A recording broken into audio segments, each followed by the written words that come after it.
હવે એક સીન લેવામાં તમારા ભાઈને ફાટી ગયો છે 500 રૂપિયાનો મેમો અને આવવું પડ્યું અચાનક જ મારે મારા ગામના પોલીસ સ્ટેશને.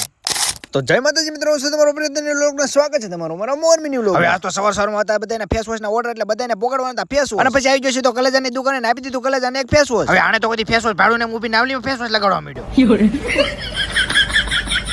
એ બધું કામ પૂરું કરીને હું અમિતભાઈ નીકળી જશે એક પ્રમોશનના વિડીયો બનાવવા માટે, અને પછી ફટાફટ આવી જશે ગામ જૂના સાવરમાં, કારણ કે આપણે કરવાનું તો એક પ્રમોશન, અને આમના પ્રમોશનનો વિડીયો આપણે ઓલરેડી આઈડીમાં આવી ગયો છે, નો જોયો તો જોઈ આવે. અને પછી ફટાફટ નીકળી જશે તો ઘર તરફ જવા માટે સીધો આવી ગયો કે વાતની ખબર પડી કે મારે ફાટી ગયો છે 500 રૂપિયાનો મેમો. પછી મોટું ખોઈ જેવડું કરીને હું મિલિયનભાઈ નીકળી જશે અમારા ગામના પોલીસ સ્ટેશન.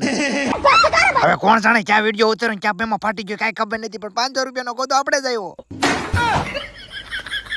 અને પછી મસ્ત મજાનો આપણે 500 રૂપિયા ભરી દીધા ને એક મિલિયનભાઈ ડાયલોગ માં દીધો, આવ્યો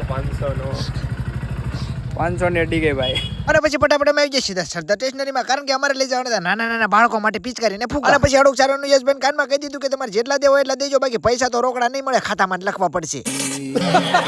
ફૂકાની સાથે પિચકારી બિસ્કારી લઈને નીકળી જશે ઘર તરફ જવા માટે. અને આજનો લોગ આ સુધી લોગ કેવો લેજો કમેન્ટ કરી નાખજો, નહીં તો ફોલો કરી નાખજો. મળશું પછી આવા નવા લોગ સાથે. બાય બાય ને જય માતાજી.